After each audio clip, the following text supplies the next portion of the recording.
What's going on, guys? We got Bayern Munich versus Celta. And look, Bayern, they didn't look great. They didn't look great on the road. They really didn't. Now that said, they didn't look great for Bayern Munich. You gave up 2 goals early that both got VAR'd away. So you kind of came out by the skin of your teeth at the end of the first half by scoring a goal and then getting it to Kane, who made the decision not to use his head because he completely fucked a header the first time he tried it. And he just went high with his boot and took it on a no touch and just clean picked it out of the air for a nice goal there to start the second half. But then you kind of let off the gas and let Celtic back into this game. Now, obviously, this is Bayern at home in the Allianz. This is European legacy. This is, the weight of all of that comes into play. But this is a team that looked like absolute fucking dog shit on the road at Leverkusen. This Bayern team got off 2 shots the entire goddamn game against Leverkusen. Leverkusen ate their lunch. The fact that they didn't get a goal after going off the woodwork like 4 times was kind of a football injustice. Yeah. And that sucks if you're Leverkusen, because that game was kind of for the league. Bayern's now up 7-8 points in the league. They have a huge goal differential on you. You really need Bayern to fumble because you don't have a head-to-head with them anymore. But all of that said, there's no way in hell you're talking me into laying 2.5 goals on this Bayern club. There's no way, minus 650 doesn't even cut it as a parlay piece for me. You have their over-under total goals set at 3. And after the last 2 games I watched, what makes me think this Bayern Munich team is scoring 3? I mean, they came out after they gave up those goals that got VAR'd away for Celtic. They looked good for 20 minutes, and then they went 25 minutes without a shot until stoppage time. And look, I want to still like Kasper Schmeichel because I did like him a lot, over on that Leicester team, but he didn't play super well in France a couple of years ago when he got traded. He's been hit or miss for Celtic. He's a very streaky goaltender. I know his old man's going to be in the building, with Paramount Plus. I don't know if that gives him some stand on his head powers, but I don't know. I think Bayern win the game in advance here at the Allianz. I have no confidence in them hanging a 3-piece or a 4-piece on them. You're not going to talk me into their team total over 3.5 at plus 150. I'm not going to lay juice on them to get 3 goals. I kind of like Celtic to get a goal at minus 125, but do I really? I don't know if I'm going to put real U.S. currency on that. It's just a lean I have. I think this one's going to be tough to find a lot of value in, just because Bayern player props are gonna suck. They're at home at the Allianz and they expect them to score 3 goals. So finding value here is going to be tough. It's not like when they're on the road. We got Kane at minus 110 or minus 120, whatever it was. He's minus 185 this week. I'm not paying minus 185 on anybody to score a goal. I don't care who you are. You could be Vinny, you could be Mbappe, you could be Haaland. I don't give a fuck. Nobody puts goals in the back of the net at a high enough clip for me to lay $2 to win 1. No, hell no. Hell no. Dude, this is a tough match that for if you're trying to extract some value. And I think the only value that you can find is going to be on Celtic to score a goal. Yes, they've been shut out twice, right? They got shut out in Champions League versus Zagreb and Atalanta. But you have to remember, those were cagey, tough matches. I don't think this is going to be as cagey once Bayern score once or twice already, right? I think Bayern will score the first 2 goals of the match, go up 3 on aggregate, and then it's all up to Celtic just to have a little bit of the ball and play a little tough. I did lean Celtic plus the 2.5 there, but minus 135 for a team. If there's a team that could get blessed, a team that could do the blessing, it'd be Bayern Munich could do it. This is a team that can absolutely turn it on, especially after a standstill performance against Leverkusen where they were pretty bad. Man, dude, I may get involved. I will have a bet in this game, not a side or total though. I may get involved in Celtic to score a goal, depending on what the price does.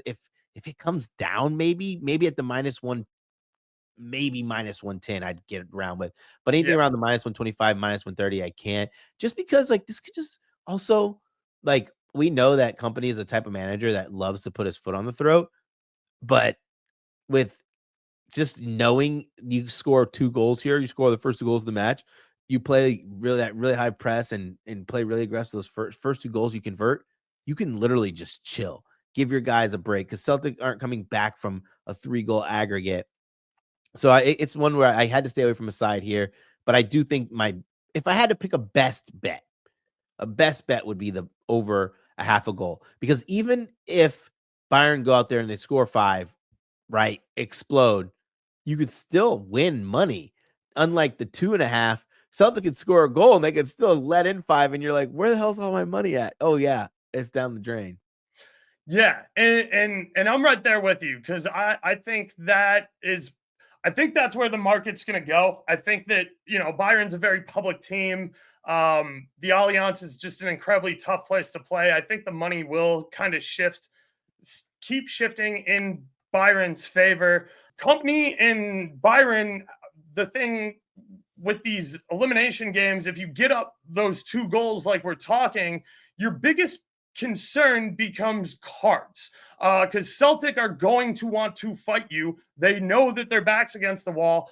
You can't start picking up sloppy yellows or, God forbid, a red because you have another game in this new tournament format. Your cards aren't wiping between this round and the next round, and they haven't wiped from qualifiers. They don't wipe until you get into the semifinals, which is a major change in UCL when it comes to card suspensions. So that's something you have to remember and keep an eye on here. The one thing I will say is if I have to give a best bet, and it's got to be a plus money number, I'm going to take Joshua Kimmich to get involved in a goal. He's going to take the majority of their set pieces, be it free kicks or corners. You got Kane, who's gigantic as fuck and can finish pretty much anything. And he's taller than pretty much everybody on Celtic. So that's a giant forehead that you can't miss. And Joshua Kimmich is really, really nice. He can score direct from free kick. I've seen him hit Olympicos from the corner. And he just puts in really, really good service. So Joshua Kimmich to get on the score sheet at plus 155 at home in the Allianz in a year where he doesn't have a contract to come back to Bayern, and Madrid's been sniffing around. Go out on a high note, get on the score sheet for Champions League, plus 155 versus a poor Celtic team. Yeah, that's where I'm going to go with this. Listen, I like a prop here. And welcome back, Mr. Jota. Welcome back. I don't know if he's going to start, right? Like, there's a chance he doesn't. I also don't see Fiorashi in this predicted lineup. So honestly, Celtic are in a good spot in terms of attacking players. It's just kind of what they want to do, right? They have like 3 different guys that could start up, 3 different guys that are different than this lineup that could start up top. But if Jota starts, I'm gonna play it on a book. I'm gonna play it on a book that voids. I'm gonna take Jota shot on target plus 162. Love that. Listen, just needs to find the frame once. If he starts, right? If he doesn't start, it voids. He's got pace, but he's also not going to be the main focus of that attack on the break, which I like. Like, he's not going to be the guy carrying the ball down the pitch, which means he's likely to get that ball that's sent across. You always want the guy to get on the end of that, and even if the goalkeeper catches it or he flicks it and he gets a tip on his mitts, it cashes. Man, this is a guy who a couple years ago scored double-digit goals for Celtic before he went out on loan. Now he's back. I think he can be a good contributor to this team, at least moving forward. I agree with you. And I love that point too, because you got to assume that Ida or Medea is going to be doing the majority of the work, carrying the ball, springing the offense. So you're looking for that trailer guy in Jota. I also don't hate Medea to get a shot on target at plus 185. That's on FanDuel, so they won't void non-starters. So just, obviously do what you got to do. You guys know the deal. These are also elimination legs. I shouldn't have to rehash this every year, but I will. All bets are for 90 minutes plus stoppage time only. If they go into extra time or if they go to PKs, your bets from regulation will not carry over. That's just the way of the game. That's just how sportsbooks do it. So if you're going to give me Medea, who's going to be on PKs too, like I'm going to take him at plus 185. And Ida, who I like, I think he's shown some promise, plus 150. Anybody on this front line from Celtic is like plus 150 or higher to get just put one shot on target. It just takes one counter. Byron's not so good defensively that they can't be beat. They've been cracked open by even like poor Bundesliga clubs. Like Holstein Kiel gets in the back of the net against them. St. Pauli's gets in the back of the net against them. And that'll happen when you can bless teams by 5 goals. You're not concerned about that, especially like we said, if they get up early and we see some rotation to help save guys' legs, if we see them subbed off for potential card situations, there's value in the Celtic guys here. And some of those markets will be available for you guys, for people to play live. I think anybody on this front line for Celtic is safe to take for one shot on target at plus 150 or better. Yeah, I agree. And I will say this, anybody who is a non-legal gambler, make sure you are using either A, Prop Builder, or B, my bookie main page, because they include stop extra time in those wagers. Prop Builder or my bookie main page. Just remember that you get a little bit of an advantage, right? Yep. And it'll sometimes come into play if you're an online, if you're an offshore bettor. It hasn't come up yet this year. I'll be interested to see. ESPN and formerly Barstool/Penn also had the same caveat on theirs last year for Champions League. So that is something to look at if you're a heavy player prop bettor like I am. Take a look at those. It is always worth shopping around and make sure you know the house rules of your sports book, because I use 12 different sports books. I can't tell you the house rules for everyone off the top of my head. I just know which ones have certain particular sets of house rules, and I shop and know those kind of as I'm going through them. And I will check for any updates here because it is going to be applicable. Last thing before we get out of here, Carter Vickers. I kind of like him for a booking. I know I've said it the last couple of matches and he hasn't picked one up. He's just kind of a hack. Like, listen, I don't hate him for Team US, but he's not wearing the armband for Celtic anymore. He's getting a little up there, long in the tooth. Legs are getting a little heavy.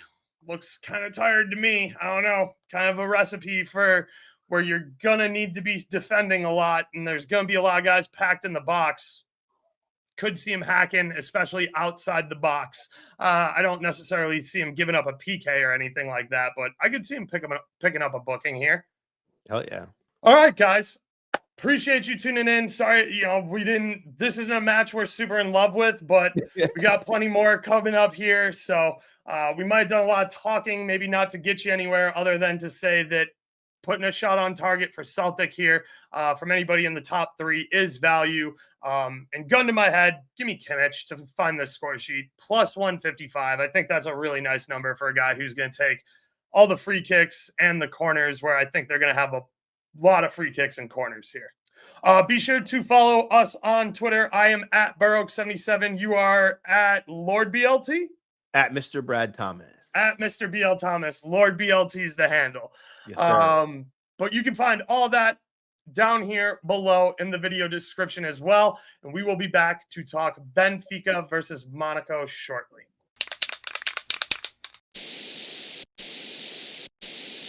We outside!